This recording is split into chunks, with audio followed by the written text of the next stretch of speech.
Selamat siang pemirsa, saya Ari Mustika kembali hadir menemani Anda dalam Sumut hari ini siang. Siang ini kami telah merangkum sejumlah informasi terkini, di antaranya TNI AU hadang proses eksekusi rumah dan lahan di Medan. 25 TPS di Labuhan Batu dan Labusel akan lakukan pemungutan suara ulang. Lembaga KLHK hentikan aktivitas diduga perambahan hutan lindung di Labuhan Batu Utara. Selain cuplikan berita tadi, kami juga akan menghadirkan beragam informasi lainnya. Pemirsa, kita jelang Sumut hari ini siang selengkapnya.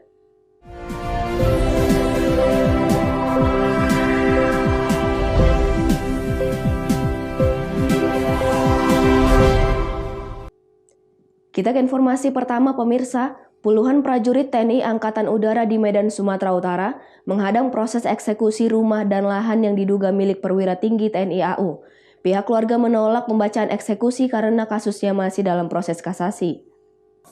Hadang jurusita Pengadilan Negeri Medan, puluhan anggota TNI berseragam lengkap menutupi akses masuk ke dalam rumah yang akan dieksekusi di Jalan Patriot, Kecamatan Medan, Sunggal, Senin sore.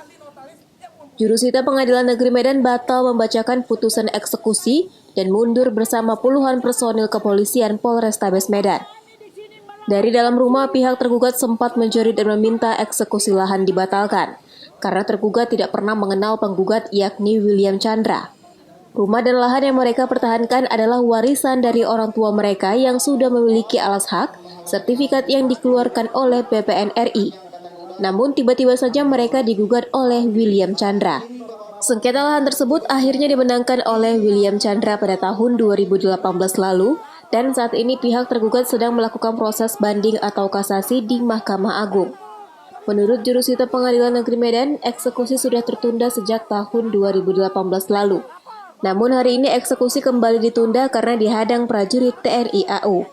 Tengok kita kan, bapak-bapak dari Angkatan Udara berdiri di situ membentengi kita supaya nggak bisa masuk. Mungkin sama-sama Bapak sudah lihat tadi. Itu dasarnya Pak. Nama-nama beliau dan fotonya sudah ada.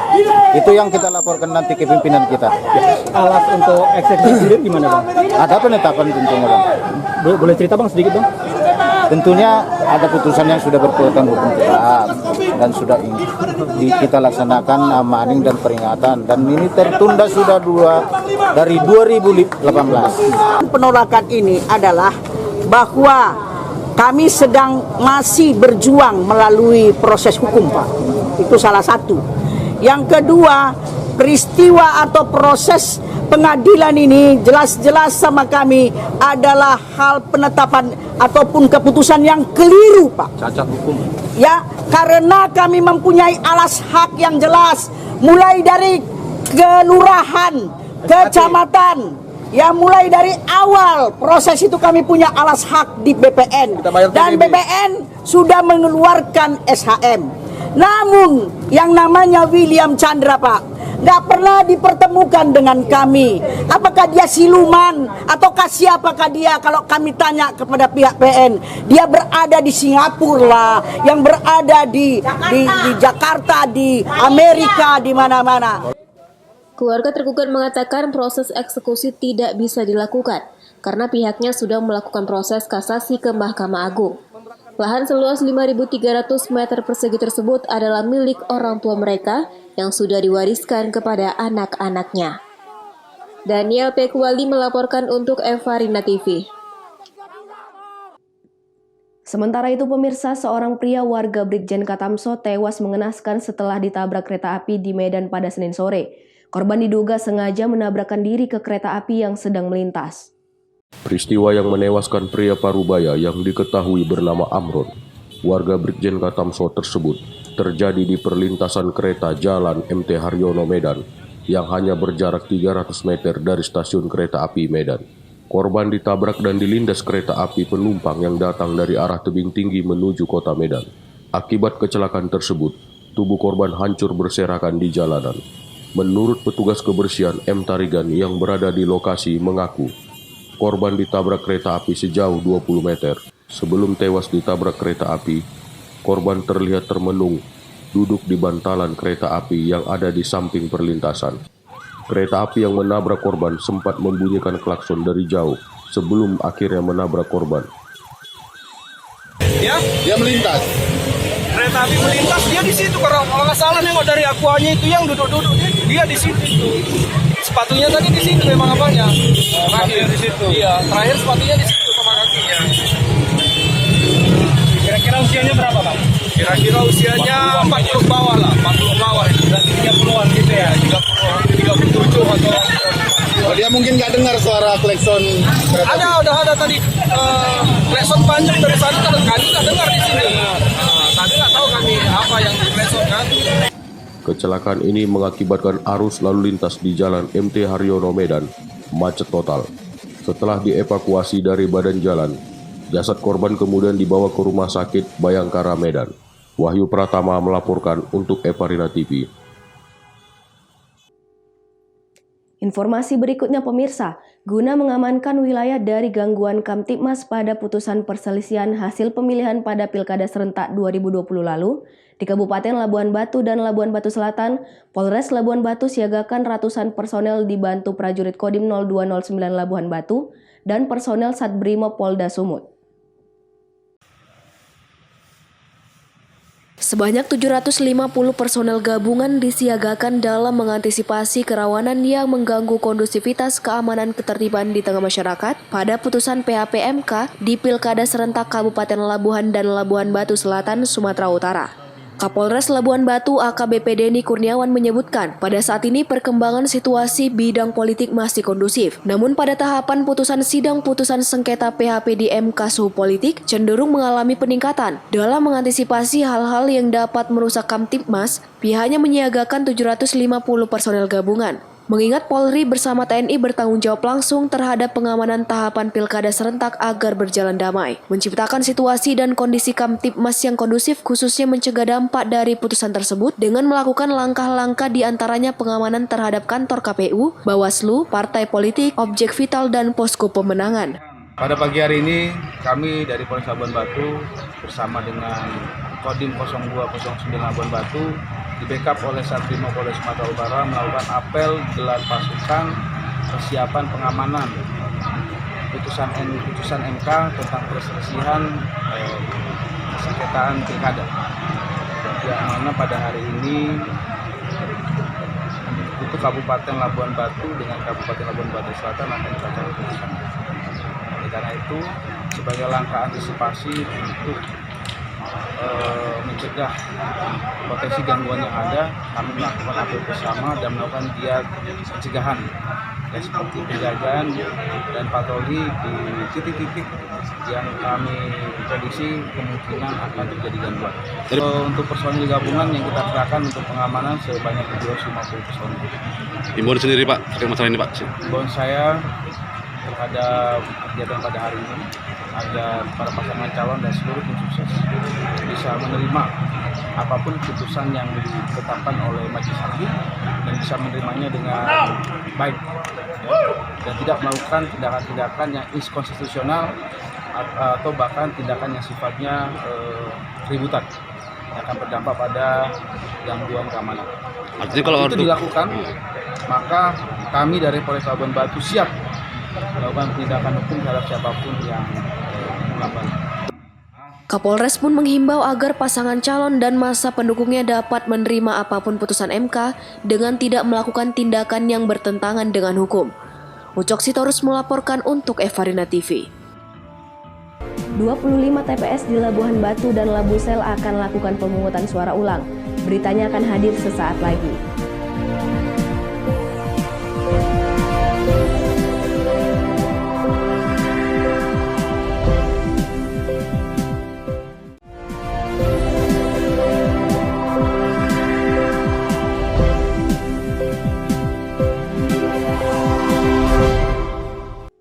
Terima kasih Anda masih bersama kami. Pemirsa, mengantisipasi kerawanan kondusivitas dalam tahapan pemungutan suara ulang atau PSU di 25 TPS di Kabupaten Labuhan Batu dan Labuhan Batu Selatan, usai penetapan putusan Mahkamah Konstitusi terkait gugatan sengketa perselisihan hasil pemilihan pada Pilkada Serentak 2020, Polres Labuhan Batu mengimbau calon kepala daerah dan pendukungnya untuk tidak melakukan tindakan yang melanggar hukum.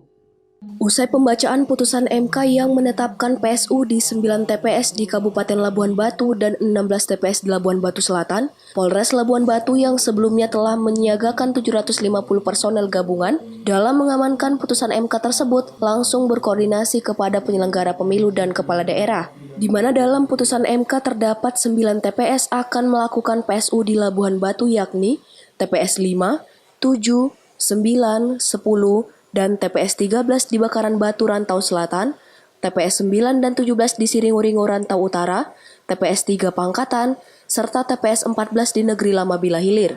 Sementara untuk di Kabupaten Labuhan Batu Selatan terdapat 16 TPS yang akan melakukan PSU di 2 desa Kecamatan Torgamba yakni TPS 5, 6, 7, 8, 9, 10, 11, 12, 13, 14, dan TPS 18 Desa Torganda dan TPS 5 Desa Air Raso, serta Kecamatan Kampung Rakyat TPS 1, 3, 5, 6 di Desa Tanjung Selamat. Kapolres Labuan Batu AKBP Denny Kurniawan mengimbau para pasangan calon kepala daerah dan pendukungnya untuk sama-sama menjaga kondusivitas selama tahapan PSU yang berlangsung 30 hari ke depan.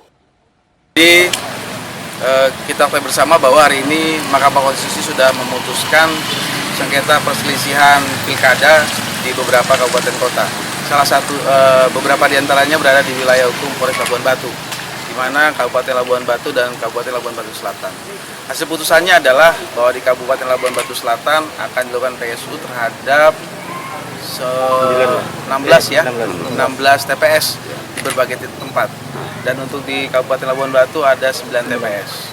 Sementara Ebenezer selaku Komisioner KPU Labuan Batu Selatan menyebutkan pihaknya akan melaksanakan putusan MK tersebut melakukan PSU di 16 TPS dengan sebelumnya berkoordinasi dengan KPU RI terkait jadwal dan tahapan PSU. Pada dasarnya KPU Labuan Batu Selatan menghormati putusan MK di mana putusan MK tersebut memuat pemilihan suara ulang di 16 TPS yang terdiri dari 2 kecamatan, 12 TPS di Kecamatan Torgamba, di Desa Air Raso sama Desa Torganda. Kemudian di Kecamatan Kampung Rakyat ada 4 TPS di Desa Tanjung Selamat. Langkah selanjutnya sesuai dengan perintah Mahkamah Konstitusi dalam putusannya nomor 37 bahwa 30 hari ke depan KPU Labuan Batu Selatan akan melaksanakan semua tahapan pemilihan suara ulang di 16 TPS tersebut. Kemudian kami akan berkoordinasi dengan pimpinan kami di KPU RI tentang jadwal dan tahapan program selanjutnya. Ucok Sitorus melaporkan untuk Evadina TV. Sementara itu pemirsa, untuk meningkatkan pelayanan teknik dan jasa listrik, PLN ULP Bali G optimalkan tagihan rekening listrik kepada para pelanggan dengan memberikan surat pemberitahuan kepada pengguna jasa listrik PLN sebelum tanggal 20 setiap bulannya. Menurut keterangan manajer PLN ULP Bali G Hari Marbun, surat yang disampaikan oleh pihak PLN kepada pelanggan bukanlah surat tagihan listrik, akan tetapi merupakan surat pemberitahuan kepada pelanggan PLN agar segera membayar tagihan listrik tepat waktu sebelum tanggal 20 setiap bulannya. Hal ini bertujuan untuk menghindari biaya keterlambatan dan tindakan pemutusan aliran listrik akibat tunggakan. Surat pemberitahuan tersebut sudah dilakukan oleh pihak PLN selama beberapa tahun terakhir. Hari Marbun mengharapkan dengan kerjasama yang baik dari pelanggan PLN untuk pembayaran tagihan listrik tepat waktu akan menunjang kinerja PLN menjadi handal dalam pelayanan. Bukan rekening sampai tanggal 20. Rekening itu terbit ketika sudah dilakukan pembayaran. Itu sebenarnya invoice, kalau bahasa pemberitahuan aja. Kalau rekening akan dibayar sejumlah segini, nanti di invoice itu akan diterbitkan berapa nominalnya. Di luar admin bank mungkin, seperti itu. Jadi itu dilakukan sebenarnya jauh-jauh hari sebelum tanggal 20. Kenapa? Setelah tanggal 20 kan bakalan ada biaya keterlambatan juga, bakalan ada pemutusan. Jadi batas pembayaran itu sebenarnya tanggal 20 itu merupakan cash flow-nya PLN untuk tetap berregulasi. Kenapa tanggal 20 pemutusan? Memang sudah seperti itu, di Capdennya diatur seperti itu. Di tanggal 20 kita sudah melakukan pemutusan sebenarnya bagi pelanggan-pelanggan yang belum bayar. Di Sontafonau, seorang warga pengguna jasa listrik mengatakan sudah sering menerima surat pemberitahuan dari pihak PLN akibat sering terlambat membayar tagihan listrik. Ia berharap PLN selalu sigap dalam menangani gangguan listrik demi kenyamanan pelanggan. Misalkan kalau misalnya ada gangguan Pak secara tiba-tiba nih ya, pas kita ada di rumah misalnya sedang memasak nasi ataupun menggunakan arus listrik untuk pangkas seperti ini Pak ya. Nah, apa harapan Bapak nanti kepada pihak tadi? Ya, terima kasih Pak. Ya, kalau harapan kami kalau ingin yang memakai ini Pak, supaya dari pihak PLN segera menanggapi biar kami memakai arus setiap hari ini Pak. Apalagi kalau memasak ini pas masak padahal tanggung masaknya, ya supaya ada pemberitahuannya Pak atau segera diatasi Pak. Oke. Jamarlin Saragi melaporkan untuk Evarina TV. Informasi berikutnya pemirsa, lagi mabuk miras sopir angkutan kota di Medan dihabisi rekannya sendiri. Tersangka akhirnya ditangkap petugas di tempat persembunyiannya di Kabupaten Serdang Bedagai pada Senin dini hari. Usai menghabisi nyawa rekannya inisial GWJ di pangkalan angkot Jalan Garuda Raya Medan, pada Minggu dini hari, tersangka inisial RAB alias Buyung langsung melarikan diri. Hanya dalam waktu 1x24 jam, tersangka akhirnya berhasil ditangkap petugas Reskrim Polsek Percut Seituan di tempat persembunyiannya di Kabupaten Serdang Bedagai, Sumatera Utara. Dari tangan tersangka, petugas berhasil menyita barang bukti, 1 buah senjata tajam yang digunakan untuk menghabisi nyawa korban yang merupakan rekannya sendiri. Kepada petugas, tersangka mengaku sakit hati dan dendam kepada korban yang selalu melecehkannya, hingga timbul niat jahat untuk menghabisi nyawa warga Jalan Pertiwi Medan tersebut. Pelaku melakukan aksinya saat korban sedang teler minuman keras. Sedikitnya 9 luka tusukan senjata tajam bersarang di tubuh korban, hingga mengakibatkan korban tewas bersimbah darah di tempat kejadian. Tersangka melakukan pembunuhan terhadap korban adalah karena adanya unsur dendam atau sakit hati ataupun adanya pelecehan terhadap pelaku. Pelaku yang diduga merencanakan pembunuhan tersebut dikenakan pasal 340 tentang pembunuhan berencana dengan sanksi hukuman penjara 20 tahun. Wahyu Pratama melaporkan untuk Evarina TV. Sumut hari ini masih akan kembali dengan informasi menarik lainnya. Tetaplah bersama kami.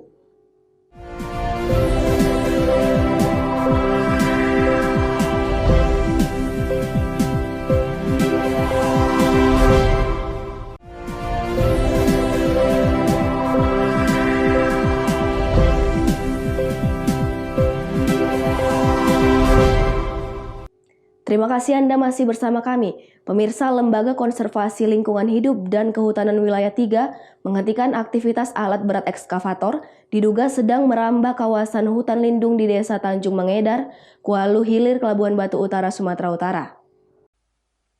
Mendapat laporan dari warga adanya sebuah alat berat beraktivitas diduga dalam kawasan hutan lindung, Lembaga KLHK langsung turun ke lokasi.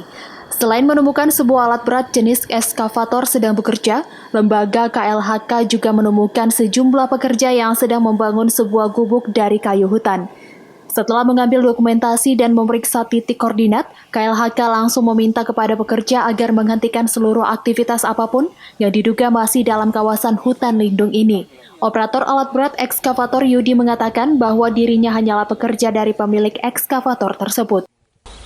Aku nggak tahu, Pak. Yang nyuruh siapa? Kalau kita dipanggil sama yang punya kontraktor ini, yang punya alat berat ini Pak Lalahi, disuruh aku kerjakan ya, diterangkan gaji sekian ya, kita bekerja. Rencana berapa hektar mau ditumbang? Nggak tahu, pokoknya aku baru 2 hari lah ke sini. Iya. 2 hari. Tinggal apa di mana? Aku di Negeri Lama, Pak. Negeri Lama. Taksirannya sudah berapa hektar ini taksiran yang sudah dibuka ini? 3 hektar lah kurang lebih lah gitu. Sementara itu, Darwin Marpaung selaku koordinator Lembaga KLHK Wilayah 3 menjelaskan, diduga aktivitas alat berat tersebut sudah masuk dan merambah kawasan hutan lindung tanpa izin dari Kementerian Lingkungan Hidup dan Kehutanan RI. Yang terjadi di sini kita lihat berdasarkan laporan informasi dari masyarakat bahwa ada kegiatan menggunakan alat berat di lokasi kawasan hutan lindung. yang kami anggap belum ada izin dari Menteri, Bang. Jadi apa yang dilakukan tadi terhadap Kami lakukan untuk mengingatkan pelaku, tadi operator bernama Yudi, untuk mengingatkan beliau supaya menghentikan kegiatannya, Bang. Apabila mereka tetap ngotot, tidak menghentikan kegiatannya, maka kita akan mengambil langkah-langkah hukum sesuai dengan ketentuan hukum yang berlaku, Bang. Dan hal ini juga sudah koordinasi kita dengan pihak kepolisian dan pihak kehutanan, Bang, juga Gakum, Bang. Ucok Sitorus melaporkan untuk Evarina TV. Pemirsa, budidaya ikan hias cupang menjadi peluang menghasilkan pundi-pundi rupiah di tengah pandemi COVID-19. Terbukti seorang warga Kota Medan di kawasan Jalan Setiabudi, Kecamatan Medan Tuntungan, telah meraup omset jutaan hingga puluhan juta rupiah dari hasil budidaya ikan cupang tersebut. Ikan hias cupang memiliki banyak penggemarnya, mulai dari anak-anak hingga orang dewasa. Peluang ini ditangkap oleh seorang wanita bernama Nurul, warga Kota Medan di kawasan Jalan Setiabudi, Komplek Perumahan Gridland, Kecamatan Medan Tuntungan. Bersama dengan suaminya, ia membeli dan melihat ikan hias cupang tahun 2020 lalu, di mana awalnya hanya 2 ekor ikan cupang yang dipelihara. Namun karena memiliki warna yang indah, serta ekor dan sirip yang meliuk-liuk sehingga membuat Nurul semakin tertarik untuk mengembangkannya. Diketahui sejak awal pandemi COVID-19 hingga saat ini, bisnis usaha ikan cupang miliknya telah meraup keuntungan dari jutaan rupiah hingga puluhan juta rupiah. Pembeli ikan cupang kebanyakan dari kota Aceh, Jakarta, dan Kalimantan. Nurul juga menyebutkan untuk sebulannya sebanyak 50 hingga 100 ekor ikan cupang laku terjual, dimulai dari harga Rp100.000 sampai Rp3 juta per ekornya. Karena suami, terus dia beli, terus jadi hobi sih. Gitu. Sejak kapan kakak mau mulai hobi itu, terus ikan cupang ini distribusi kemana, Kak? Sejak pertama tuh kita main ikan cupang itu di tahun-tahun 2020, sekitar bulan 2 atau bulan 3-an gitu. Awalnya sih kita punya 2 kemarin tuh. Ya udah karena hobi, karena cantik, suka gitu. Ya udah dikembangin gini-gini deh. Gitu. Terus kalau untuk distribusinya sih kita biasanya sih banyakannya ke Aceh. Gitu. Pernah juga kita kirim ke Kalimantan, ke Jakarta, gitu. Ke Lampung juga pernah. Gitu. Nah, untuk jenis ikan laganya yang paling banyak dicari model yang gimana? Kalau jenis ikan laga kebetulan kita di sini lebih ke multicolor ya. Gitu. Jadi banyak yang cari ke sini sih biasanya yang multicolor. Gitu. Ada juga sih beberapa macam kayak gini, kayak kita black series gitu. Ada sih beberapa. Gitu. Itu untuk harga sendiri sih tergantung, Bang. Jadi tergantung formnya juga, terus tergantung sama kita jualnya masih apa. Range harganya berapa? Range harganya sekitar 100 ribuan. Sampai yang paling mahal? Kita pernah jual sampai 3 jutaan. Di masa pandemi, Nurul beserta suami bersyukur budidaya ikan hias cupang ini menjadi pendapatan tambahan dan membantu perekonomiannya. Wahyu Pratama melaporkan untuk Evarina TV. Pemirsa, informasi tadi sekaligus mengakhiri pertemuan kita dalam Sumut hari ini siang. Saya Ari Mustika mewakili kerabat kerja yang bertugas pamit undur diri dari hadapan Anda. Terima kasih atas kebersamaannya dan sampai jumpa.